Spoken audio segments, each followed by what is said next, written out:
Abra sua Bíblia. Primeira carta escreveu o apóstolo Paulo à igreja da cidade de Corinto, capítulo 3, versículo 1 a seguir. Estudo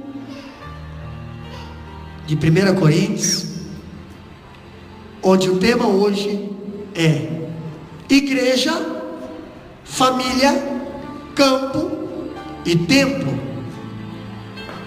1 Coríntios capítulo 3, versículo 1 a seguir.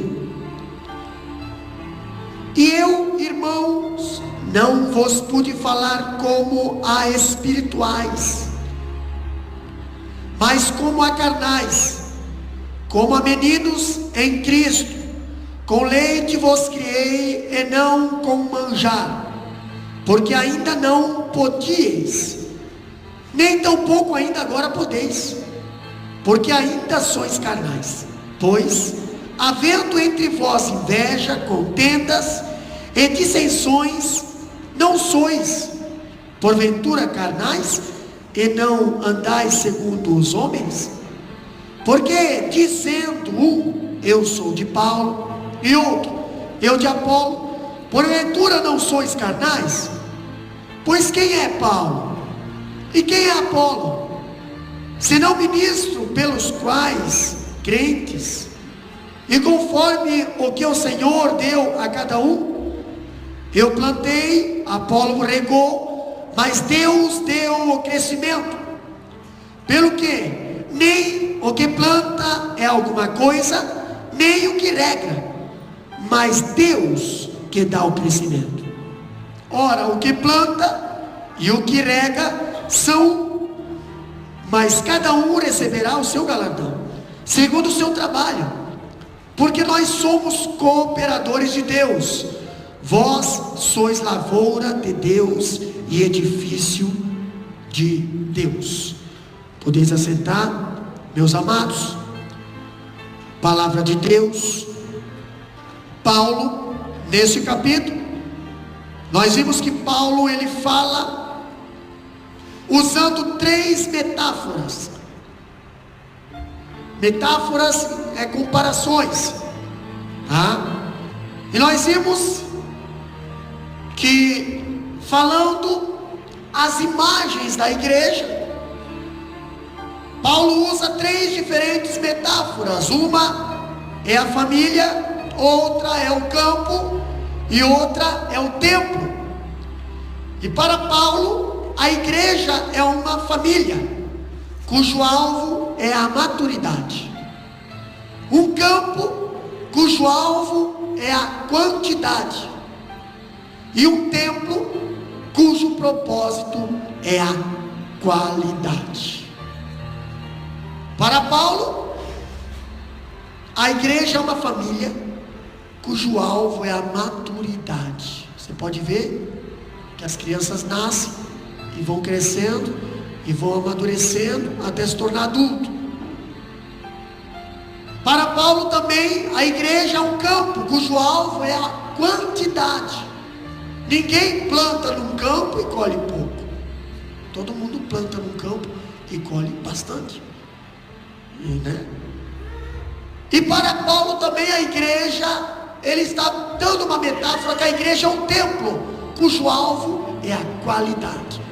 Não é de qualquer maneira que nós servimos ao Senhor, é de qualidade, uma adoração de qualidade. Pastor, quando falamos da igreja representando como a família de Deus, Paulo não está ensinando que existem 2 categorias dentro da igreja, ou 2 categorias de crentes: os crentes carnais e os espirituais, os maduros e os imaturos. Essa tese de que o crente carnal recebe a Cristo como Salvador, mas ainda não o recebeu como Senhor, que ele está justificado, mas ainda não está se santificando, é que ele é salvo, mas ainda não obedece a Cristo, é uma falácia, é uma gíria. Isso não existe, entendeu? Paulo esse ensino gera nos crentes uma falsa convicção de pecado e uma falsa segurança de salvação. Irmão, se você é crente, salvo, você procura ser santo, entendeu? Não existe aquele que ainda não recebeu a Cristo como Senhor, nunca recebeu-o como Salvador. Não adianta você dizer que é salvo se você nunca recebeu Jesus como Salvador. Não adianta você dizer que é cristão se você nunca aceitou Jesus como teu líder espiritual. Entendeu? A grande ênfase no Novo Testamento é o senhorio de Cristo. Cristo não é Salvador de quem Ele ainda não é Senhor. Por isso que eu digo, irmão, para você dizer o Salmo 23, primeiro você precisa reconhecer Ele como Senhor. O Senhor é meu pastor. Se eu estou reconhecendo Ele como meu Senhor, eu vou reconhecer Ele como meu pastor, eu vou reconhecer Ele como meu Salvador, eu vou reconhecer Ele como meu guia, eu vou reconhecer Ele como meu alimentador. Agora, se eu não reconheço Ele como meu Senhor, não adianta de nada. É isso que Paulo está falando. Entretanto, porque Paulo chama os crentes de Coríntios de carnais? Pastor, eles não são crentes, são, não são santos, são, e por que chama eles de carnais? Opa, tem alguma coisa aí que nós precisamos aprender, entendeu? Porque talvez hoje há no meio do povo cristão pessoas que se sentem crentes, mas ainda estão carnais, com atitudes de pessoas carnais. A imaturidade e a carnalidade dos crentes de Corinto eram resultados ou eram resultantes de dois fatores. O primeiro fator é qual? Vamos lá. Primeiro fator do resultado de Paulo ter chamado os crentes de Corinto de carnais: a imaturidade é a consequência de não se ter apetite espiritual. Por que de terças-feiras geralmente é poucos? E aí a gente vê nas atitudes depois. Meu Deus, pastor, mas por coisinha mínima, nossa. Imaturidade é a consequência de não se ter apetite espiritual. O que quer dizer isso, pastor? A primeira razão da imaturidade era revelada pela dieta espiritual. Estamos falando da igreja de Coríntios. Paulo fala que estava dando leite para eles porque não podia receber alimento sólido. Irmão, quanto tempo você é cristão? Ah, pastor, já estou aí indo para a casa dos 5, 6, 10, 20, pois é. E ainda quando a gente fala de coisas básicas, você sente, nossa, que mensagem mais forte, meu Deus do céu. Você está ainda no leitinho. A igreja de Coríntios era uma igreja que ainda tinha, Paulo tinha que alimentar com leitinho. Paulo chamou eles de carnais porque eles não cresciam. Espiritualmente eles não cresciam. Tinham que ser alimentados com leitinho. Paulo fala, olha aqui, ó, alguns que pensam que a diferença entre leite e carne é que algumas pessoas da igreja podem receber determinado tipo de ensino e outras, enquanto outras não. Mas será que Paulo está dizendo que algumas pessoas podem receber um tipo de ensino e que só mais tarde eles podem receber outro tipo de doutrina? Será que a doutrina do leitinho não é a mesma doutrina da carne sólida? Será que Deus tem dois tipos de doutrina? Será que Deus tem dois tipos de mandamento? Peraí, o crente é novo convertido? Então vamos dar uma lei mais básicazinha para ele, e depois, conforme vai passando anos de casa, então aí nós vamos pegar uma lei mais forte. Será que é isso que existe? Será que é isso que Paulo está falando? Será que Paulo está dizendo que algumas pessoas podem receber um tipo de ensino e o que pode mais tarde eles podem receber outro? A diferença é que aprofundamento. Você ensina as mesmas doutrinas para uma classe de criança e para uma classe de doutorado. Não existem doutrinas secretas destinadas apenas a iniciantes e a experimentados. Isso é gnosticismo e não cristianismo. Quando Paulo está falando isso, os mesmos temas tratados numa classe de neófitos são também estudados pelos crentes mais maduros. Quando se prega aqui dentro, quando está se fazendo um culto aqui dentro, na mesma hora está se fazendo um culto lá na salinha das crianças. Quando as famílias vêm para a igreja, o cultinho das crianças não começa quando as crianças vão para lá, depois que a professora sai daqui, que vai lá, não existe isso. O cultinho das crianças começa já quando entra na igreja, entendeu? Vai para lá, já está funcionando o culto. Pastor, a palavra aqui é diferente da palavra de lá? Não. A doutrina aqui é diferente da palavra de lá? Não. E se está sendo, vai ter que ser mudado. A palavra aqui tem que ser igual à palavra de lá, só a linguagem é diferente, entendeu? Só o método é diferente, mas a doutrina é a mesma. Pastor, se aqui está falando que isso aqui é pecado, lá vai ser falado que é pecado também. Se aqui está falando que Jesus é amor, lá vai ter que ser falado que é amor também. Pastor, por que eu estou usando a classe das crianças? Porque eu estou falando de pessoas maduras e pessoas iniciando, entendeu? Estou falando de pessoas estruturadas e de pessoas que estão sendo ensinadas ainda, com leitinho, mas da mesma vitamina, com os mesmos ingredientes, só que a dose é mais leve. Quanto de leite se dá para uma criança recém-nascida? 20 miligramas. Quantos de leite você toma no teu cappuccino? 1 litro. Ah, viu? Falei. Vai dar cappuccino para uma criança recém-nascida para você ver. Vai fazer assim, né? Não, tem que ser mingauzinho. Mas procede do leite. Procede da mesma vitamina. O que Paulo está falando aqui? Olha aqui, ó. Você pode ensinar para a criança sobre Jesus de tal maneira que ela entenda. Estou falando métodos. E você pode ensinar num curso de pós-doutorado Jesus aprofundando as mesmas verdades. Mas a mesma verdade que ensinamos para os teólogos, ensinamos para as crianças mais ternas. A mesma verdade. O que acontecia com a igreja de Coríntios então, pastor? Era que havia passado muito tempo e os crentes ainda estavam rudimentados na fé. Estavam ainda fraquinhos. Eles não demonstravam sinais de maturidade no conhecimento nem na prática da palavra. Por isso Paulo os chama de crianças espirituais. Abre a Bíblia, Hebreus capítulo 5, versículo 11 a 14, acompanha lá. O texto de Hebreus revela que a maturidade não é apenas uma questão de conhecimento, mas sobretudo de prática. O que diz lá? Mas desejamos que cada um de vós mostre o mesmo cuidado até o fim, para a completa certeza da esperança, para que vós não façais negligentes, mas sejais imitadores do que? Pela fé e paciência herdam as promessas. Porque quando Deus fez a promessa a Abraão, como não tinha outro maior, por quê?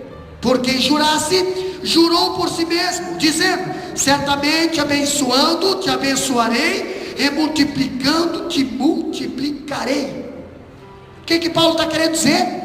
Há crentes que nunca deixam o rudimento da fé cristã, não se desenvolve, não se multiplica, não cresce, não se aprofunda, está sempre bebendo leite. A maturidade não é alcançada apenas pelo conhecimento da palavra. Diz o autor aos Hebreus que o alimento sólido é para adultos, que pela prática tiveram suas faculdades exercidas. Capítulo 5, versículo 14. Certamente abençoando te abençoarei, e multiplicando te multiplicarei. Por que é que os crentes de Coríntios eram bebês? Porque eles ouviam e não colocavam em prática. Irmão, a pessoa que ouve a palavra de Deus e não põe em prática, ela é considerada um bebê, uma criança que não cresce e nunca vai crescer. Por isso Paulo está dizendo que é preciso que alguém chegue e ensine sempre as mesmas coisas a ele. Todo dia tu tem que ensinar a mesma coisa, sempre falar a mesma coisa, sempre falar a mesma coisa, porque se botar coisa diferente o cara não vai. Tem que ali, está sempre a mesma coisa. Os crentes de Corinto não exercitavam o que ouviam, por conseguinte, eles eram crianças. Eles eram ensinados, mas eles não botavam em prática o que eles ouviam. O que eles aprendiam, eles não botavam em prática, sempre ali, no mesmo lugar. Aí eu vejo, em segundo lugar, a imaturidade é consequência de relacionamentos mal orientados.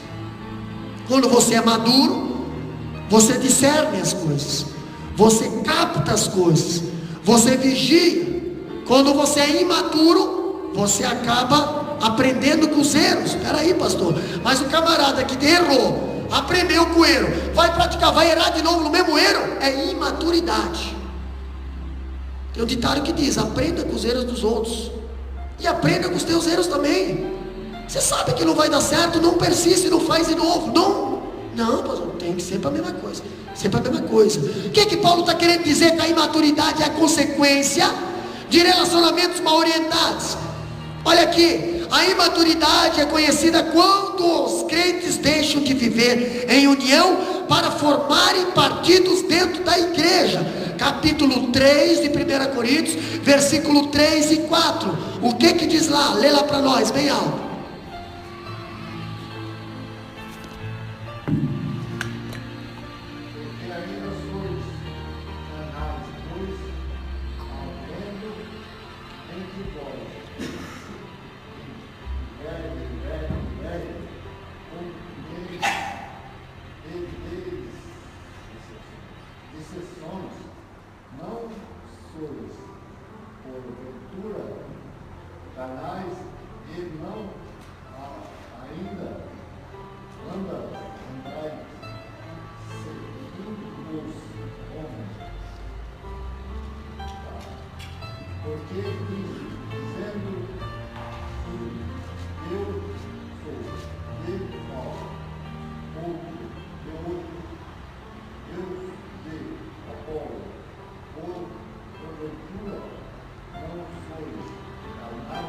Olha só, o versículo 4 diz bem assim, ó: porque dizendo um, eu sou de Paulo, e outro, eu sou de Apolo, porventura não sois carnais?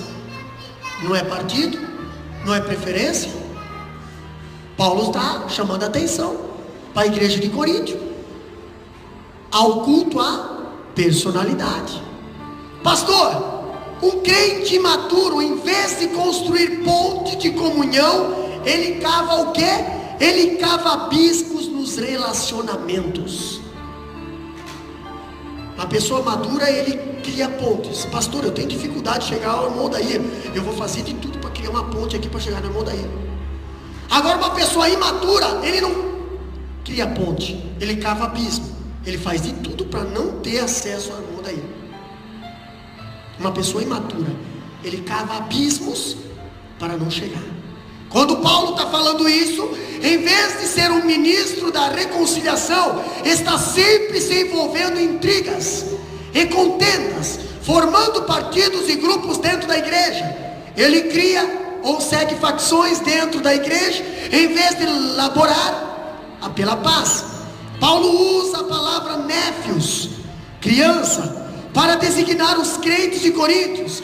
Os cristãos carnal é aquele cuja vida não é dirigida pelo Espírito, aquele que não discerne todas as coisas espirituais. Talvez se refira ao fato de eles provocarem divisões na igreja, seguindo os líderes humanos, não discernindo a vontade de Deus ao utilizar diferentes instrumentos na sua obra.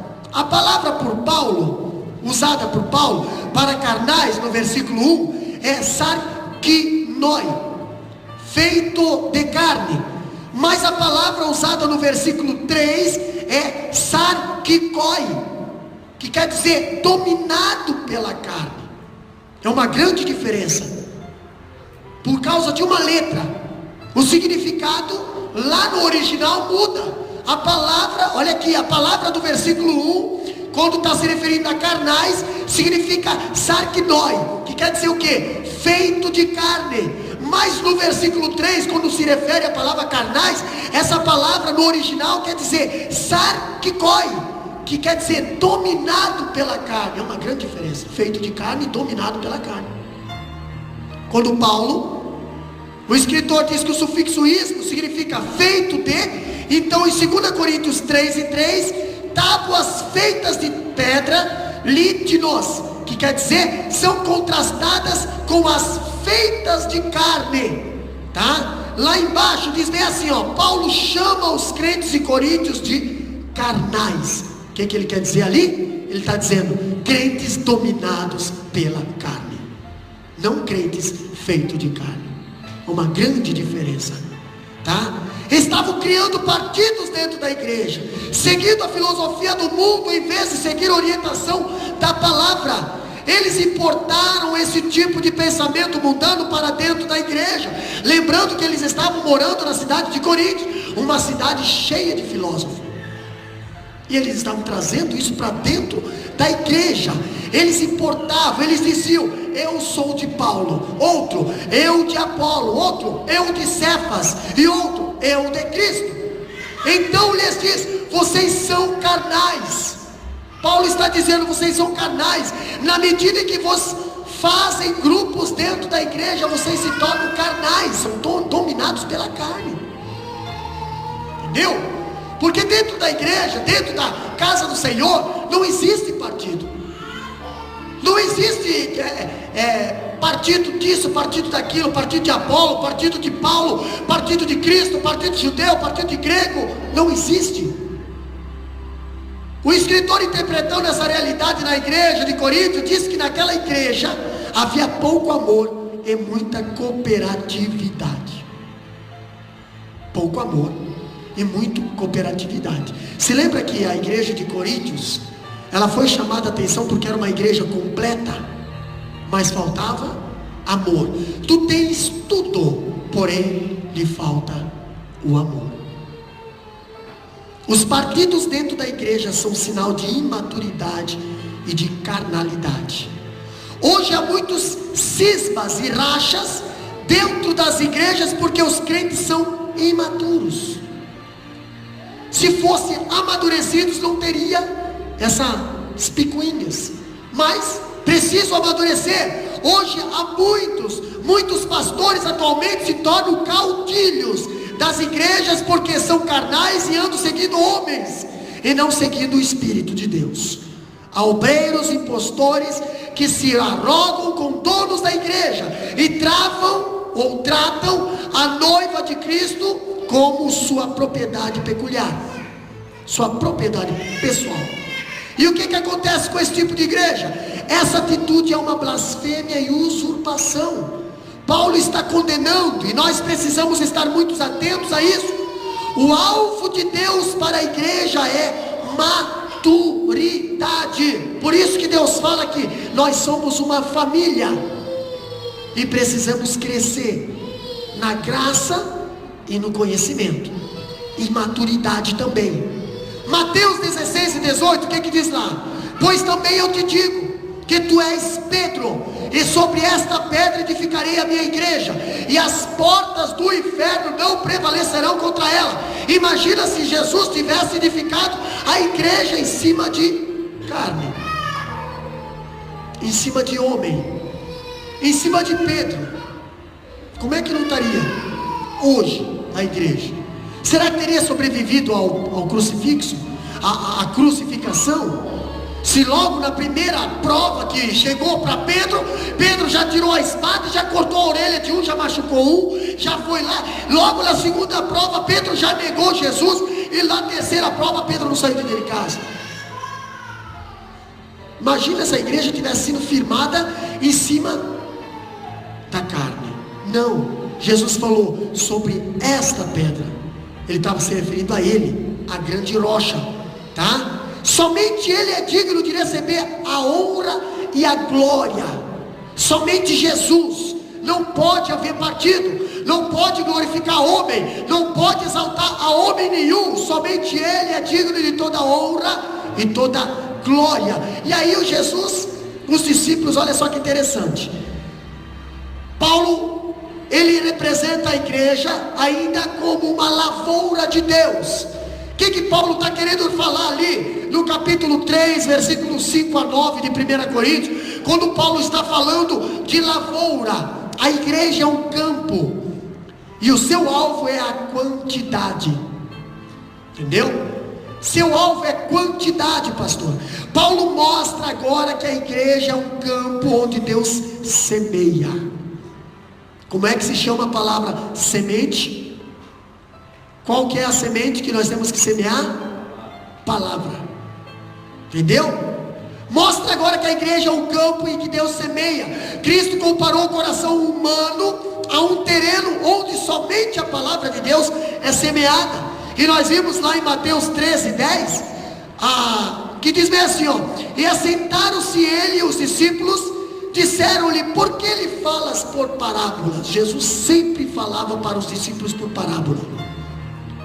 E a parábola que Jesus falou no capítulo 13 de Mateus, versículo 18 a 23, Jesus fala bem assim, começo, primeiro versículo 18: escutai vós, pois, a parábola do semeador. Jesus está falando o quê? A parábola do semeador. Então imagina Jesus contando essa parábola. Um semeador saiu a semear, e algumas sementes caiu em cima da pedra, outros caiu no meio dos arbustos, outro caiu lá nos espinhos, outros caiu na beira do caminho. A semente era a mesma, o terreno era diferente, entendeu? Independente do terreno, a aceitação. Pastor, trazendo um pouquinho para essa parábola, vamos falar um pouquinho sobre semeador e terreno. O semeador precisa conhecer a semente, o semeador precisa saber plantar, e o semeador precisa também conhecer o terreno que vai plantar. Senão não adianta você gastar semente, você tem que preparar o terreno, entendeu? Quantos já trabalharam na roça aí? Né? Isso aí, entendeu? Já trabalhei também. Você tem que ir lá primeiro, o que você tem que fazer? Preparar o terreno. Preparar o terreno é o que? É você ir lá e arrancar a sujeira que tem lá. Depois vai lá, vira a terra. Depois coloca um adubo. E depois molha se precisar. E depois vai lá e planta a semente. Aí esquece, né? Não, Senhor. Aí você fica cuidando para que nenhum capim vai lá afogar, para que nenhuma ave vai lá e coma a semente. Isso tudo é trabalho do semeador. Aí Jesus conta a parábola do semeador, e Jesus diz que a igreja é como um campo, e a palavra de Deus ainda fala que a seara é grande, mas são poucos os. A igreja é como um campo que deve produzir fruto para Deus. Jesus disse que cada um de nós é ramo da videira verdadeira. Pastor, ramo da videira verdadeira. João capítulo 15, versículo 1 diz bem assim, eu sou a videira verdadeira, meu pai é o lavrador. Peraí, se Jesus é a videira, ele também falou que vós sois as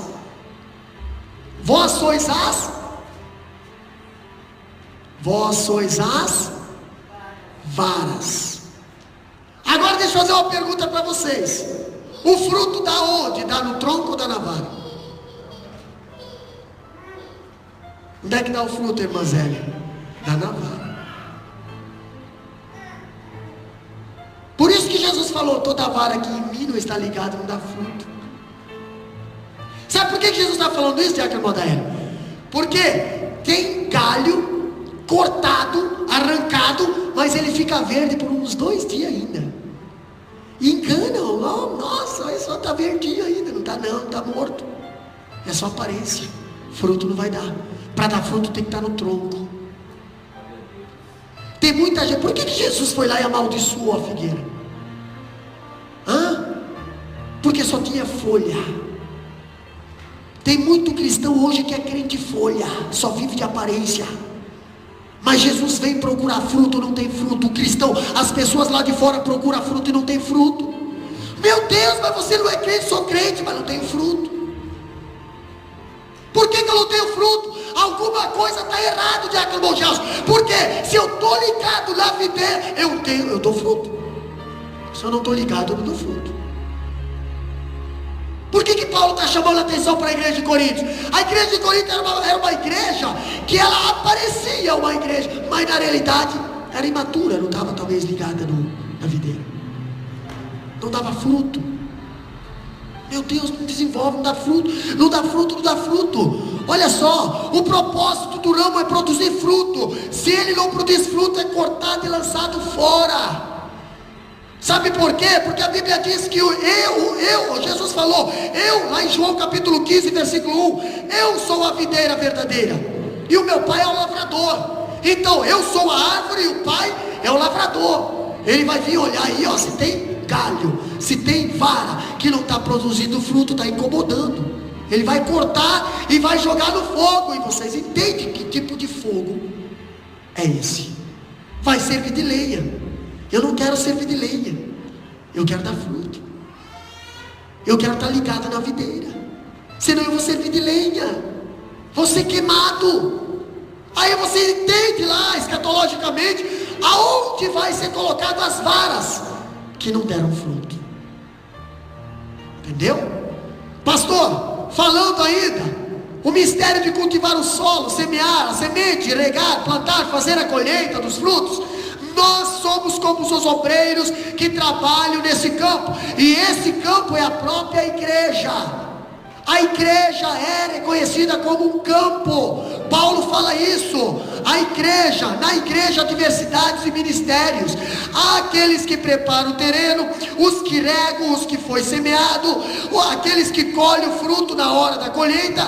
Quais são as lições que Paulo está nos ensinando aqui? Qual é a lição? Primeira lição, pastor, olha só, vamos ver? Paulo esvazia a controvérsia sobre o culto à personalidade. Sabe por quê? Não tem ninguém melhor que ninguém aqui. Todos eles estão no mesmo campo. Pastor, mas é que se você foi escolhido para plantar, faça bem feito. Se você foi escolhido para colher, faça bem feito. Se você foi escolhido para preparar a terra, faça bem feito. Se você foi escolhido para carregar os molhos, faça bem feito. O próprio apóstolo Paulo falou: uns plantam, outros colhem, mas é o Senhor que é dono da seara. Agora eu pergunto, o culto à personalidade, Paulo ele neutraliza esse negócio de culto à personalidade. Ali no capítulo 3, versículo 5 de 1 Coríntios, Paulo pergunta bem assim, ó: quem é Apolo? E quem é Paulo? Ele mesmo responde: servos por meio de quem crestes. Se eles são servos, eles estão a trabalho. Eles estão a trabalho. Paulo assim, ele denuncia a infantilidade e a carnalidade da igreja. No capítulo 3, versículo 5, 4 e 5, lê lá para nós, de 1 Coríntios, bem alto. Pois quem é Paulo e quem é Apolo, senão ministro pelos mais igrejas, e conforme o que o Senhor deu a cada um. Assim Paulo denuncia a infantilidade da igreja. Devemos tirar dos nossos olhos os instrumentos e colocá-los em Jesus. Quem é Paulo? Quem é Apolo? No texto original, olha só, por isso que é muito bom nós aprendermos a estudar a palavra de Deus e saber o que o original diz. No texto original, essa palavra, ele quer dizer o quê? No grego, o termo está no neutro. Paulo não pergunta quem é Paulo ou quem é Apolo, mas ele pergunta o que é Paulo e o que é Apolo. O que é? O que é? Se eu perguntar para você quem é você, você vai dizer: ah, eu sou tal, eu sou tal. Agora eu vou dizer, se eu perguntar para você o que é você, você vai dizer: eu sou pó, eu sou servo, eu sou vaso, eu não sou nada. Se ele não é na minha vida, eu não sou nada. É isso que está escrito no original, e é isso que Paulo está falando para a igreja de Coríntios. O que é Paulo? O que é Apolo? Se não são servos, se são servos, estão fazendo a mesma coisa que nós, estão plantando, estão colhendo, estão trabalhando na seara do Senhor. Entendeu? Agora olha aqui, ó. Quando Paulo faz essa pergunta usando neutro, ele desvazia a atenção dos crentes, a pessoa dos pregadores, concentra a atenção deles nas funções. Peraí, se são servos, opa, vamos se concentrar no que eles são. O culto à personalidade é um grave desvio da igreja nesse século. Você quer ver? Atualmente as pessoas estão dando muito mais ênfase ao mensageiro do que à mensagem. Muito pouca pessoa vai para essas grandes festas para ouvir a mensagem. Não. Eles vão para essas grandes festas para tirar selfie com um grande ídolo. Entendeu? A grande cantor, grande cantora, grande pregador, são usados por Deus, mas são servos. Não são nem um pouquinho maior que você. Entendeu? No tabernáculo tinha tábuas, 20 tábuas lá, de cada lado. Todas elas eram o mesmo tamanho. E as larguras delas eram medidas incompletas. Por quê? Só dava a medida exata se eu fazia assim, ó. Vem cá, presbítero Modelo. Nas tábuas do tabernáculo, eu sou uma medida incompleta. Só me torno medida completa quando eu estou encaixado na outra tábua do lado. Mas se você olhar, a altura das tábuas são a mesma altura, todas elas. Assim é na casa do Senhor, meu irmão. Então por que muitos hoje idolatram o culto à personalidade? Por que isso? Por que um é de Paulo, outro é de Apolo, outro é disso, outro é daquilo? Não pense que eu sou um dono da igreja. Paulo fala isso. Nem me coloque num pedestal. O que Paulo está ainda dizendo? Sou apenas um servo. Apolo também é apenas um servo. A palavra servo aqui é usado como diáconos, aquele que serve. Por isso que o trabalho de um ministério, o trabalho de um obreiro sempre vai começar no diácono. E se esse ministério diácono não for até o apostolado, até o pastorado, não continuar impregnado no ministério dele, não serve para nada. Por quê? Porque ele foi chamado para servir. É por isso que muitos não entendem isso. E é por isso que muitos correm também do chamado de Deus. Muitos rejeitam o chamado de Deus. Por quê, pastor? Porque sabem que vai ter que servir e não querem mais servir. Eles querem ser servidos. Mas na obra do Senhor você serve. Na obra do Senhor você serve. Você é servo. Tem muitos servos que não querem mais se comportar como servo. Querem se comportar como dono da casa e não como servo, mordomo. E isso é muito ruim na igreja. Paulo está dizendo com isso que na igreja de Deus não há donos, chefes, nem caudilhos. Não há ninguém que possa se colocar no pedestal. Olha só, também ele diz, Paulo ensina que há diversidade de ministérios na igreja, pastor. Lá no capítulo 3, versículos 6 e 7 de 1 Coríntios, Paulo fala bem assim, ó: eu plantei, Apolo regou, mas o crescimento veio de Deus, de modo que nem o que planta é alguma coisa, nem o que rega é alguma coisa, mas Deus que dá o crescimento. Sabe por que Paulo está falando isso? Olha só, Deus chama uns para pregar o terreno, outros para semear, outros para regar, ainda outros para colher. Há vários ministérios na igreja e nenhum é mais importante que o outro. Ninguém é melhor que ninguém na casa do Senhor. Todos eles são iguais. Todos eles estão dentro da mesma seara. A ênfase não recai nos obreiros, mas em Deus. A glória não recai sobre nós, a glória recai em Deus, irmão. E é tão perigoso quando nós começamos a atrair a glória para nós. Eu sou, eu posso, eu consigo, eu tenho, eu fiz, fui eu, né?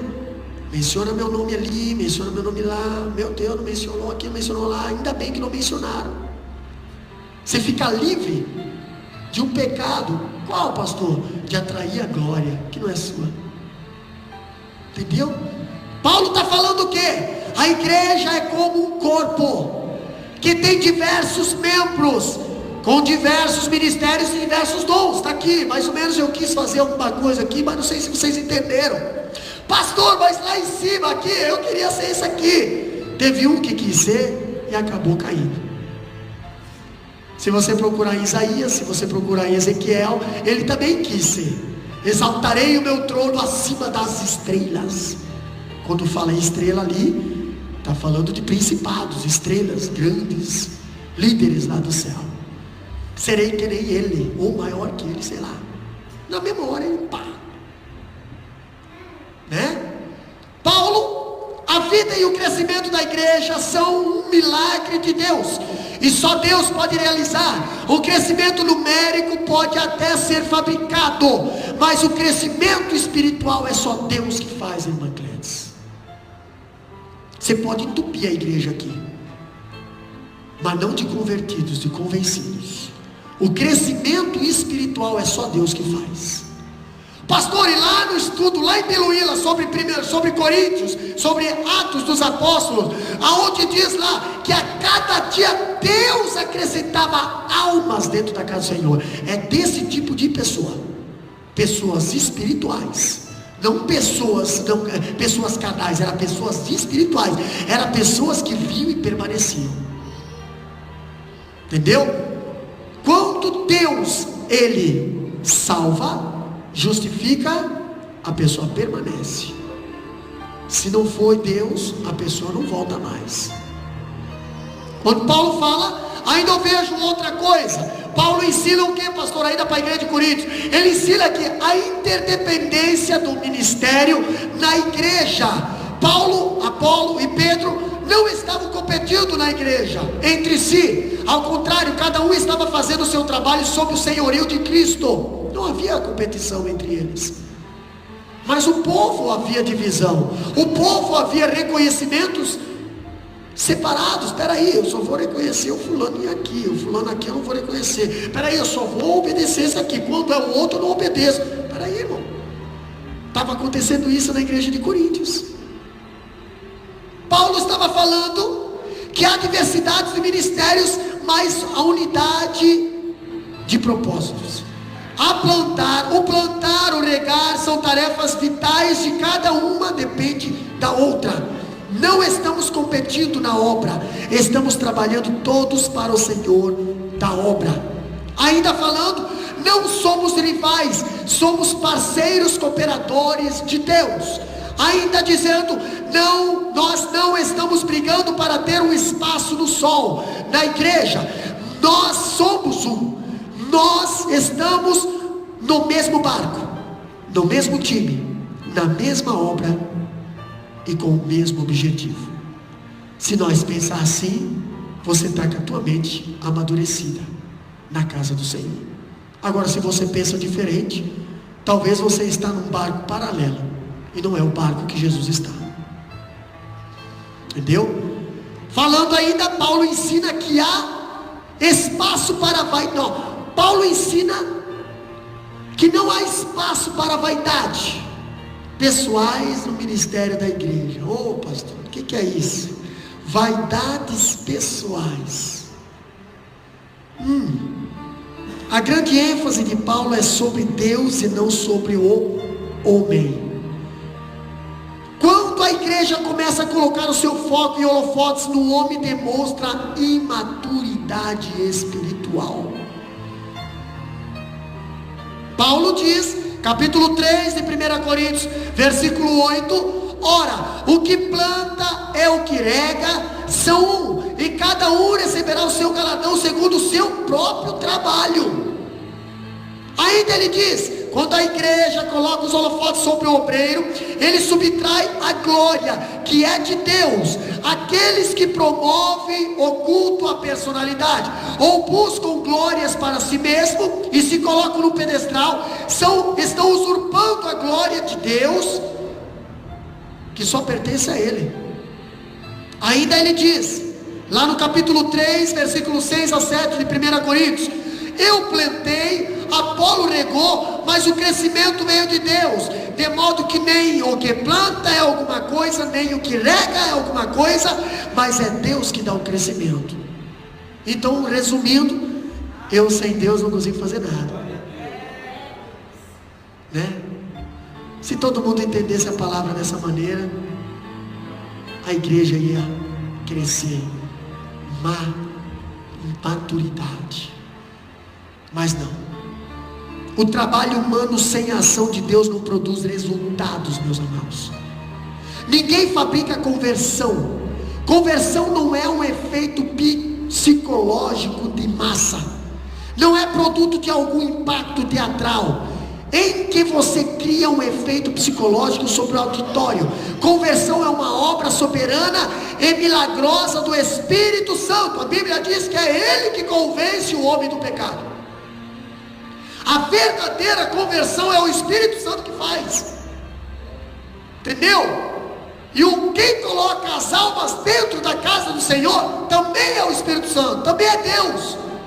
Então eu não preciso formar nenhum teatro, eu não preciso inventar nenhum milagre para atrair o povo para, pastor, vou fazer. Aí não adianta, não precisa, porque é Ele que convence.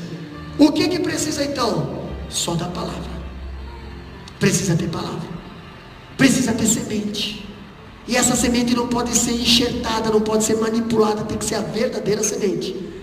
E a verdadeira semente, ela precisa morrer para nascer. E ela morreu e nasceu. A nossa semente já morreu, mas ela estourou, sabe? Estourou a casca. A casca é a sepultura, pá, e saiu para fora. E ela precisa nascer nos corações. Está na nossa mão essa semente, está aqui. Nós precisamos semear. Só isso. Semeie e jogue água. Semeie e jogue água. Você vai ver, vai brotar. Ainda falando, é necessário sermos encorajados. Paulo recomenda a igreja a estimular, a fortalecer uns aos outros. Cometeríamos um grave erro, um grave pecado, porém se dependêssemos de recompensas, reconhecimentos e aplausos humanos para fazermos a obra de Deus, a recompensa vem de Deus. É por isso que a Bíblia diz que a recompensa é por causa da fidelidade no trabalho. Mateus 25 e 21, abre lá e lê bem alto. O que fala sobre recompensa? Mateus 25, versículo 21, diz bem o que? Bem alto, lê lá.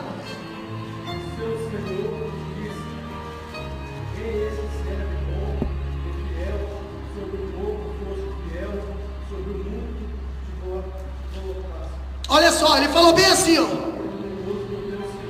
Muito bem. Essa palavra muito bem quer dizer assim, tá bom, pronto, acabou, finish. Terminou o dia, terminou o trabalho. Um dia Jesus vai falar bem assim, muito bem. Pronto, né? Muito bem, né? Esse muito bem aí quer dizer o quê? Pronto, agora acabou. Agora vamos prestar conta. Agora vamos sentar. Agora vamos conversar. Muito bem. Só que o problema é depois.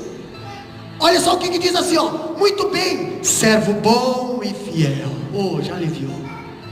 Mas olha só como é que começou. Fosse fiel no pouco.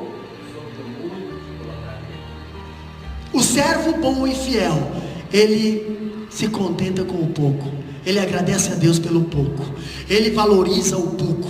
Ele não deixa o pouco vazar da mão. Ele segura o pouco sonhando com muito. Esse é o servo bom e fiel. Entendeu? Pastor, e aquele que almeja grandes coisas? Pois é, a Bíblia diz: quem deseja o episcopado, excelente coisa deseja. Porém, de tudo isso Deus prestará conta. Deus tratará. Por quê? Porque quando você começa do pouquinho, você vai amadurecendo. Quando você pega de novo, você não está amadurecido ainda. Aí você apanha, você sofre. Por que José precisou passar pela cova, pela prisão? Por que José precisou passar pela calúnia? Porque tudo isso era um amadurecimento da vida dele lá na frente. Você acha que ele, como governador, não ia passar por prova, não ia passar por calúnia, não ia passar por acusação, por desprezo, não ia passar por isso? Claro que ia passar. E Deus estava amadurecendo ele. E ele estava ali sendo fiel no pouco. Ele tinha sonhos. Ele já tinha até perdido a capa, mas ele ainda estava fiel. Entendeu? Ele cria no Deus que prometeu. Pastor, aí Ainda falando da igreja, nós vimos que a igreja, ela é um santuário, habitação de Deus. Capítulo 3, versículo 9, a parte B. Olha só, no versículo 9, Paulo passa uma metáfora agrícola para uma arquitetônica, pastor, de terreno. Agora nós vamos para uma construção. Meu Deus, a igreja é um templo e o seu alvo é a qualidade. Ninguém constrói uma casa com baixa qualidade.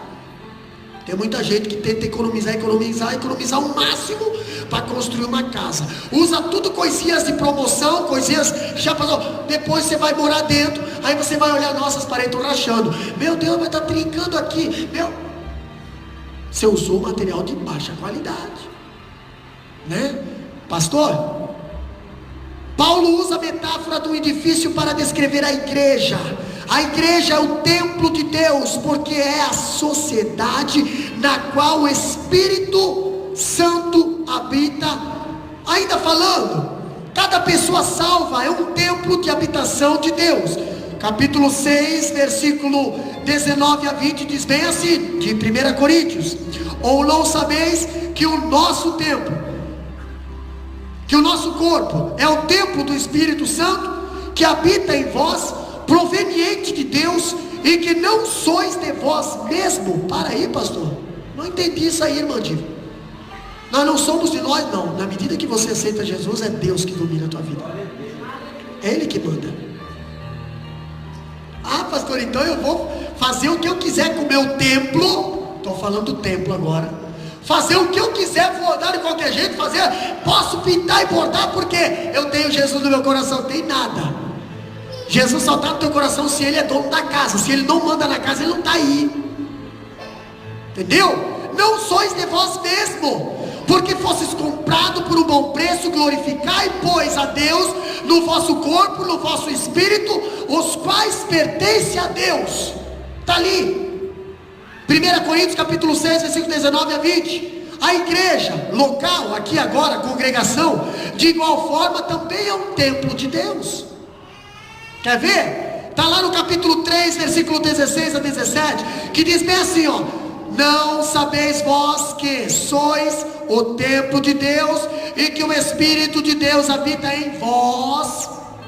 Se alguém destruir o templo de Deus, Deus o destruirá, porque o templo de Deus que vós sois é santo. Pastor, eu, você formamos um templo.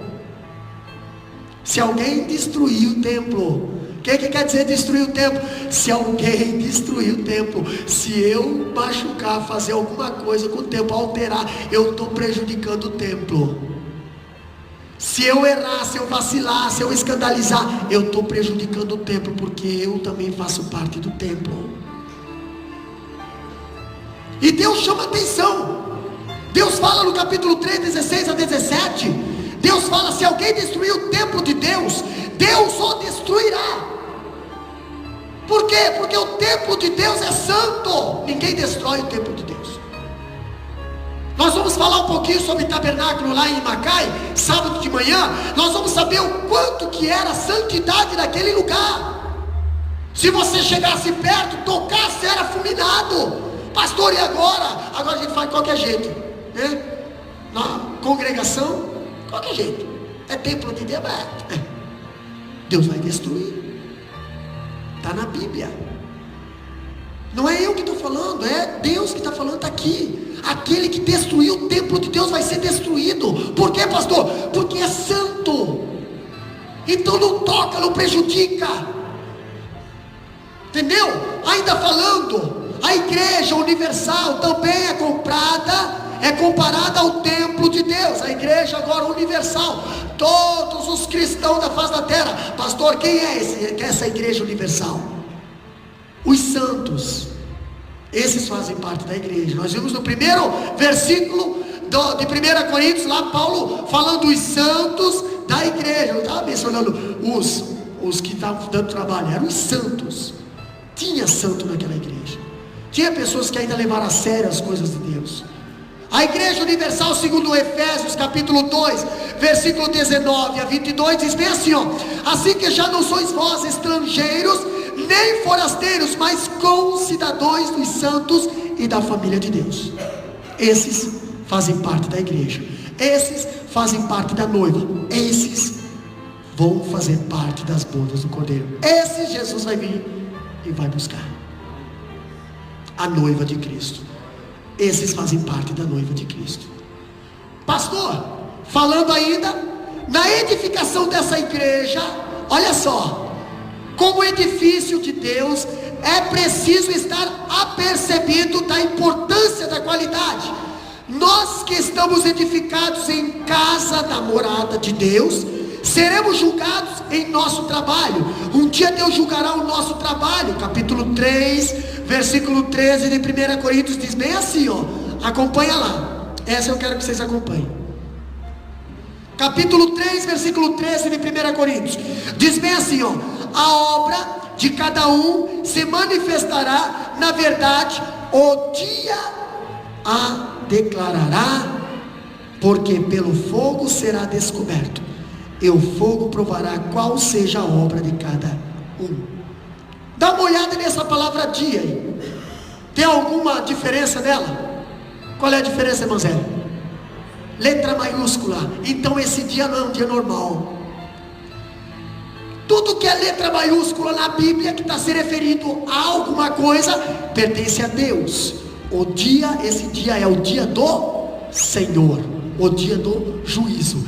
Neste dia declarará, porque pelo fogo será descoberto o que o fogo provará, pela qual seja a obra de cada um. Nesse dia, o dia do Senhor, Deus está intercedendo, interessado em que construamos com qualidade.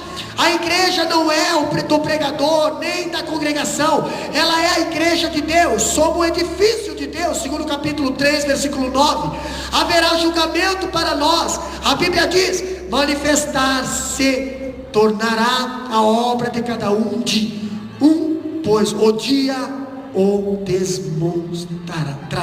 demonstrará, tá? Esse dia é o dia do juízo, o dia da segunda vinda de Cristo, quando ele se manifestará em chamas de fogo. 2 Tessalonicenses capítulo 1, 6 a 8, diz bem assim, ó. 2 Tessalonicenses 1, 6 a 8: se de fato é justo diante de Deus que dê em pago tribulação aos que vos atribuem, e a vós que sois atribulados, descanso, consolo, quando se manifesta ao Senhor Jesus desde o céu, com os anjos do seu poder, com labaredas de fogo, tomando vingança dos que não conhecem a Deus e dos que não obedecem ao Evangelho de nosso Senhor Jesus Cristo. Ele vai se manifestar com vingança. A maneira que você está contribuindo será julgado e provado pelo fogo, tá? Que mais, pastor? Precisamos construir esse edifício de Deus com qualidade. Deus não está preocupado apenas em números, Ele quer qualidade. A igreja é comparada a um templo. O templo é um edifício. O edifício tem que ser feito com qualidade, pastor.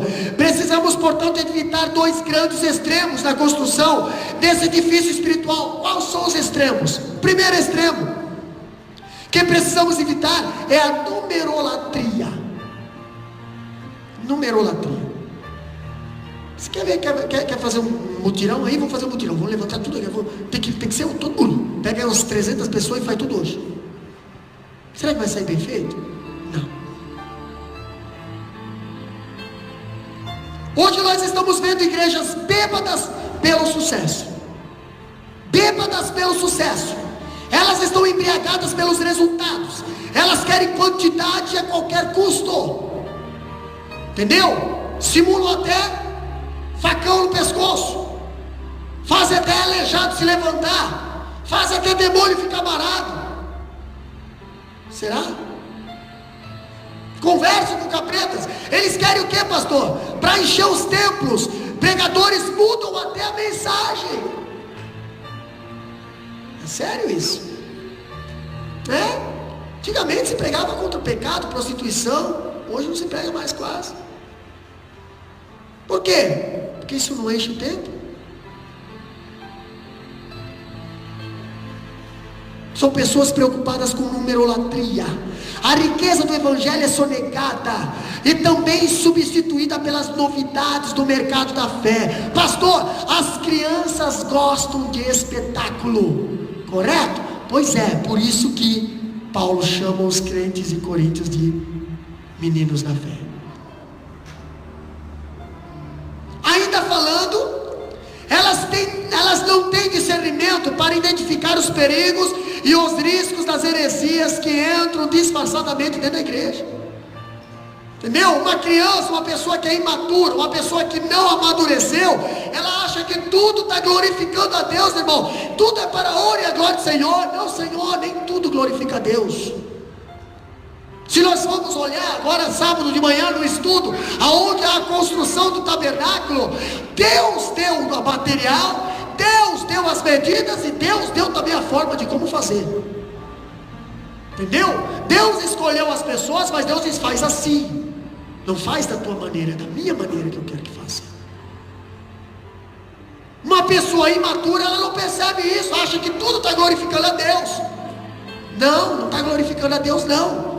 Ainda falando, e nesse contexto que Paulo mostra que a igreja precisa construir e se edificar, mas com qualidade. Deus não está interessado apenas em número, Ele quer vida. Segundo extremo é qual, pastor? É a numerofobia. O que é numerofobia? Essa é a atitude da acomodação. Ela acontece quando a igreja se conforma com a esterilidade e cria justificativas para tentar tapar o sol com a peneira. Quer ver? Justificar a sua falta de frutos espirituais. Pastor, por que a igreja não está dando fruto? Meu, os irmãos não se interessam. É os irmãos. Por que a igreja está gelada? Os irmãos não oram. É os irmãos. Então você não faz parte desse templo. Eu faço parte do templo, mas na realidade eu estou separado. Eu sou um tijolinho que eu estou no fogo. O resto está tudo fora do templo, né? É a culpa sempre lá. Será que é, pastor, se é a igreja que está gelada? E tu faz parte da igreja também. Eu tenho fogo, então eu vou começar a esquentar aqui. Eu vou começar a esquentar agora. Irmão, uma brasa faz pegar fogo numa mata. Dá uma olhada lá em Portugal. Não sei como começou aquele incêndio lá em Portugal, mas não começou de pum, não, começou de uma faísca. Entendeu? Agora, pastor, o segundo extremo, ele acontece quando a igreja se conforma com a esterilidade. Se nós devemos construir a igreja de modo que Deus quer, temos que olhar quatro princípios importantes que Paulo ensina. Primeiro, o alicerce apropriado, o material apropriado, projeto apropriado e a motivação apropriada. Vamos lá então, olha aqui. Devemos construir sobre fundamentos, certo? E o que a palavra de Deus diz? Ele é o fundamento. Fundamento, alicerce, é a pedra fundamental da igreja. Não é o Papa que é a pedra fundamental da igreja. Não é o pastor que é a pedra fundamental da igreja. Não é o ministro, não é o líder. Não, pastores e pregadores mudam, passam e morrem. Somente a igreja edificada em Jesus Cristo sobrevive. Entendeu? Não vou ficar aqui para sempre. Deus vai levantar outro, Deus vai levantando, se Jesus não voltar, né? Daqui 100 anos, Deus vai ter que colocar alguém aqui, né? Agora eu não sou aqui para ficar pastor. Olha aqui o que diz: Jesus Cristo é o fundamento da igreja. Isaías 28:16 diz bem assim, portanto, assim diz o Senhor Jeová: eis que eu assentarei em Sião uma pedra já provada. Interessante que a Bíblia fala, uma pedra já provada. A igreja não foi aberta antes da pedra ser provada. A igreja foi aberta depois que a pedra foi provada. A pedra foi provada na cruz do Calvário, ressuscitou, Pastor, mas Isaías está falando de uma pedra já provada. Essa pedra seria o fundamento da igreja. Entendeu? Ainda falando, o que diz? Ela é a pedra sobre a qual a igreja está edificada. Mateus 16 e 18 diz bem assim, ó: pois também eu te digo que tu és Pedro, e sobre esta pedra, essa pedra provada aqui, irmã Clétis, essa resiste. Pedro, tu não resiste. Se aparecer um galo, Pedro, tu vai entregar os pontos. Não, Pedro, aqui ó, essa pedra passou pela cruz, essa pedra passou pelos açoites, essa pedra passou por cuspes, essa pedra passou por rejeição, essa pedra passou por calúnia, essa pedra passou por tapas, essa pedra foi ignorada, essa pedra foi mal interpretada. Essa pedra está provada, Pedro, tu não. Ainda falando, a igreja não poderia ser edificada sobre Pedro nem sobre Paulo, porque tanto Pedro quanto Paulo morreram. Pastor, e a pedra que Jesus está falando? Essa pedra provada, morreu e ressuscitou. Entendeu? Foi a única que está viva até hoje. Essa pedra é o nosso fundamento, irmã Ellen. Não tem como eles negar, ele ressuscitou. Não podemos abandonar a mensagem da cruz, embora essa mensagem seja escândalo para os judeus e loucura para os gregos. Não dá para abandonar. Paulo diz: eu estou determinado a pregar somente Jesus. Não tem, me mate, mas eu vou continuar pregando Jesus. Ele tinha fundamento, ele tinha princípios. Ainda fala: precisamos construir com material certo. Opa, essa é boa.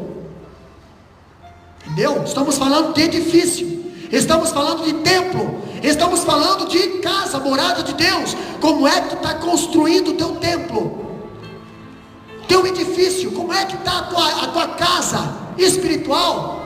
Vamos ver. Paulo usa duas categorias de material. Primeiro, ouro e prata, lá no capítulo 3, versículo 12 a 17, né? Pedras preciosas pertencem a uma categoria de material permanente, belo, valioso, difícil de ser obtido. Depois ele cita outros 3 tipos de materiais, tipo madeira, feno, palha, né? Esse pertence a uma espécie de material temporário, barato, fácil de obter. E o que representa todo esse material? Esse material está falando de pessoas mais de doutrinas de verdade. Muitas pessoas estavam tentando construir a igreja com o evangelho e misturado com a filosofia pagã, um evangelho secularizado, centrado no homem. Para Paulo, esse tipo de pregação era madeira, palha e feno. Irmão, aonde você adquiriu ouro? É fácil de adquirir o ouro, irmã Camila? Não, você tem que garimpar. Aonde você adquire a prata? Aonde você adquire a prata? É fácil de adquirir a prata? Não, você tem que garimpar. Pedras preciosas, presbítero irmão Fábio, entendeu? Existem 2 tipos de material aí, irmã Zélia, irmã Diva. Os materiais que nós temos que cavar, que são difíceis, mas são valiosos. E os materiais que são fáceis de obter, é só ali no matinho cortar. Aliás, nem precisa cortar, está tudo derrubado ali. Madeira, palha e feno. Esses são materiais de cima da terra.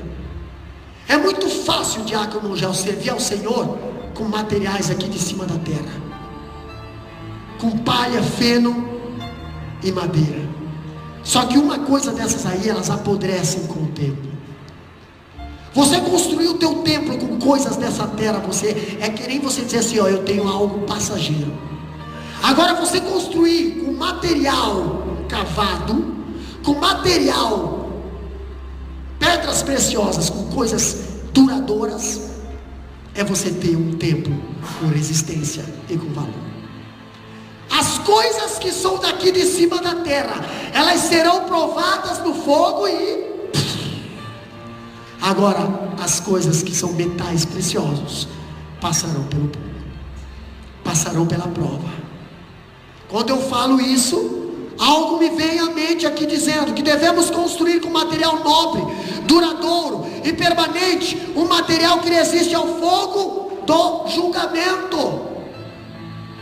Madeira não vai sobreviver a julgamento.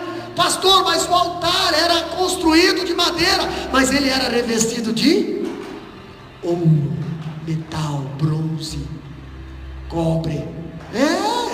Senão não resiste.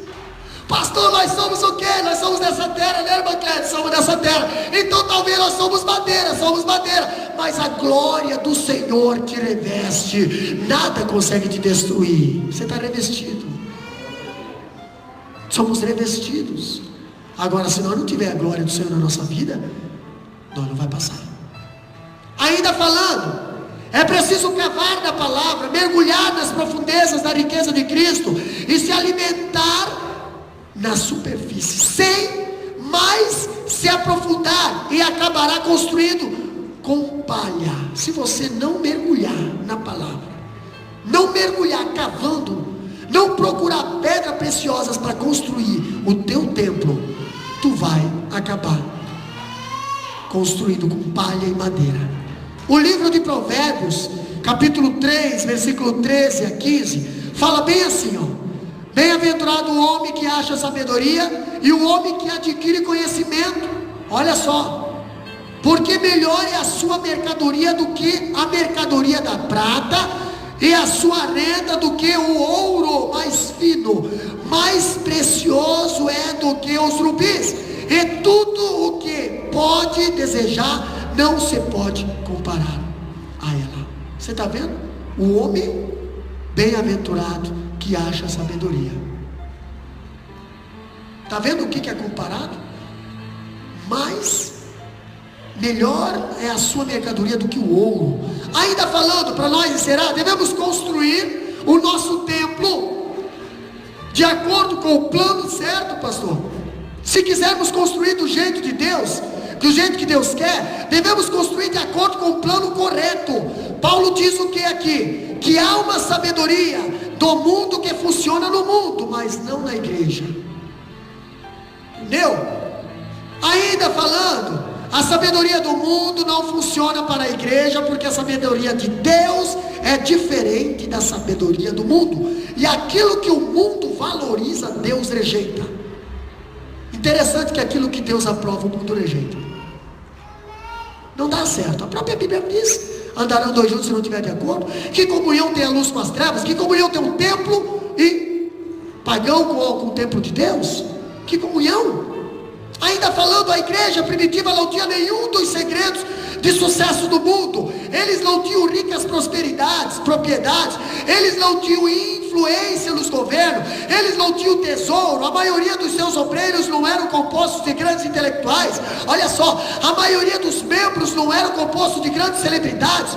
Contudo, olha só o estudo de Biluíra, eles colocaram o mundo de cabeça para baixo. Sabe por quê? Porque eles tinham levanta e anda. Eles tinham algo que o mundo não tem. Deixa eu profetizar aqui para a tua vida: você tem algo que o mundo não tem. Você é uma madeira revestida. Você é uma tábua no templo. Você está encaixada. Você é útil na casa do Senhor. Você é revestido pelo Espírito Santo, pela glória de Deus. Você, o mundo pode não te entender, mas você entende o que você é. Você é um servo, está na seara, e você olha os campos brancos para a colheita, e você vê tão poucos os ceifeiros. Então é sinal que eu tenho que arregaçar a manga e fazer alguma coisa. O mundo quer que você fique em casa, o mundo quer que você fique acomodado, o mundo quer que você seja palha, madeira, feno, mas Deus quer que você seja ouro, pedra preciosa, coisa duradoura para Ele. Vai passar pelo fogo, não passa, vai permanecer. Meus amados, olha só, o escritor diz que o mundo depende de dinheiro, promoção, prestígios e pessoas de influência, mas a igreja depende de oração, do poder do Espírito Santo, humildade, sacrifício. A igreja depende também de quê, pastor? A igreja depende da unção de Deus. A igreja depende de direcionamento. A Bíblia diz: o bem-aventurado, olha só, bem-aventurado no reino de Deus é o humilde de espírito e não arrogante. Bem-aventurado é o manso e não o bravo, que tenta dominar os outros pela força e crueldade. A Bíblia fala: bem-aventurado no reino de Deus é o que chora e não o que faz os outros chorarem. Bem-aventurado no reino de Deus é o puro de coração e não o conquistador. O maior no reino de Deus é o que serve, é o servo. E Paulo está chamando a atenção para a igreja de Coríntios: vós precisa crescer em maturidade, porque vocês se consideram crentes, mas ainda não aprenderam a ser servo. Paulo fala isso para a igreja de Coríntios, ainda falando para nós encerrar. Devemos construir com motivação.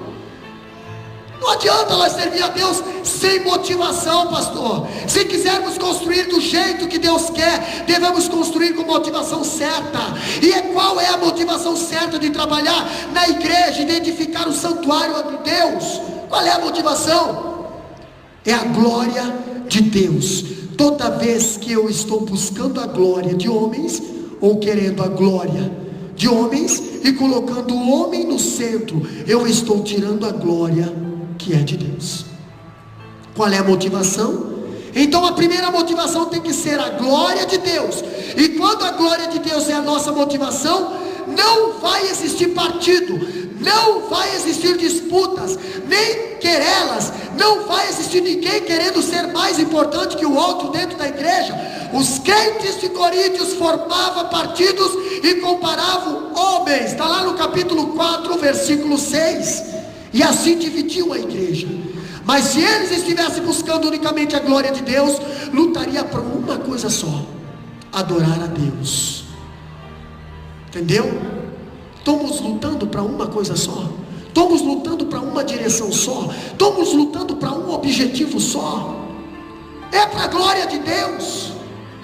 Qual é a intenção de eu estar adorando? Qual é a intenção de eu estar pregando? Qual é a intenção de eu estar viajando? É para a glória de Deus. Então eu estou no caminho certo. Caso contrário, eu estou perdendo tempo. Pastor, aqui ainda diz que se todos nós possuímos de todas as coisas de Cristo, por que é que vamos entrar numa disputa de partidarismo dentro da igreja? Todas as coisas pertencem a todos os cristãos. Não é a igreja que é nossa, nós que somos da igreja. Não é a igreja que pertence ao ministro, mas o ministro que pertence à igreja. A igreja é riquíssima, ela é herdeira de Deus. Tudo que o pai tem é do filho. Olha a parábola do filho pródigo. Interessante, os dois estavam dentro de casa, mas o mais velho não queria aceitar que o filho novo voltou. Dois dentro da mesma casa, dois dentro do mesmo templo, dois servindo o mesmo pai, porém um achando que o outro não merecia voltar, achando que o outro não precisava entrar. E o filho novo que saiu já estava lá dentro festejando, e o que se achava estava aqui ainda interrogando o pai: por quê? Mas eu acho que não deveria, por quê? E o filho não está lá festejando lá dentro da casa, já estava lá comendo bezerro cevado, e o velho ali brigando por causa do cabrito. Tinha todo o rebanho ali. Não entra. Estou anos trabalhando aqui. Estou anos aqui fazendo. Estou aqui porque olha o que eu faço, estou aqui. Filho, o que é meu é teu. Você não pega o que eu não quero. Esse estava morto, ele viveu. Estava perdido e foi achado. Já está lá dentro, não perdeu tempo. Aceitou o perdão e se mandou para dentro de casa. Você, filho, você além de... Sabe por que tu não consegue entrar para dentro de casa? Se prepara para adorar irmã Ellen e depois a irmã Zélia. Sabe por que você não consegue entrar para dentro de casa? Porque você não consegue perdoar o irmão mais novo. Essa é a dificuldade de você não entrar para dentro de casa. Você prefere ficar do lado de fora, vendo a festa lá dentro. Mas não quero. Ei, entra para dentro de casa hoje.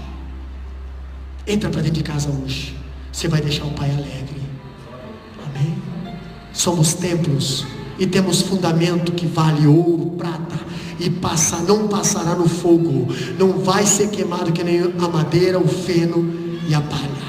Você é revestido, você tem a glória do Senhor. Não faça que nem o irmão mais velho. O irmão mais velho ficou ali do lado de fora questionando, não questiona não. Pastor, eu quero ir para dentro de casa, eu quero ir para dentro de casa. Então vai lá e vão para dentro de casa. Se coloca de pé.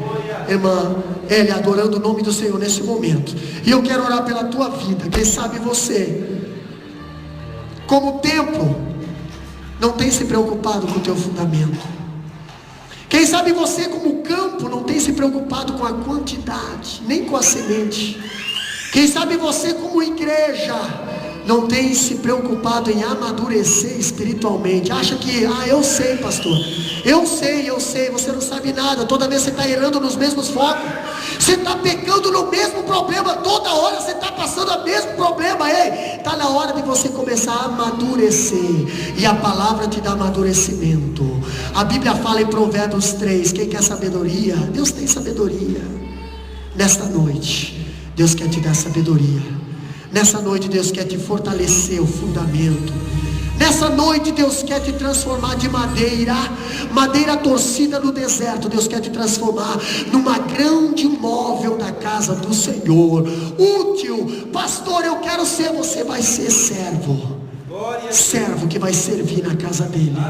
Você vai ser servo que vai servir na obra do Senhor. Levanta a tua mão para o céu. Deus precisa de servos na seara. Deus precisa de servos na sua igreja. Deus precisa de cooperadores na sua casa. Deus não quer partidos dentro da igreja. Deus quer unidade dentro da casa do Senhor. Eu espero estar com Cristo, onde a luta se travar.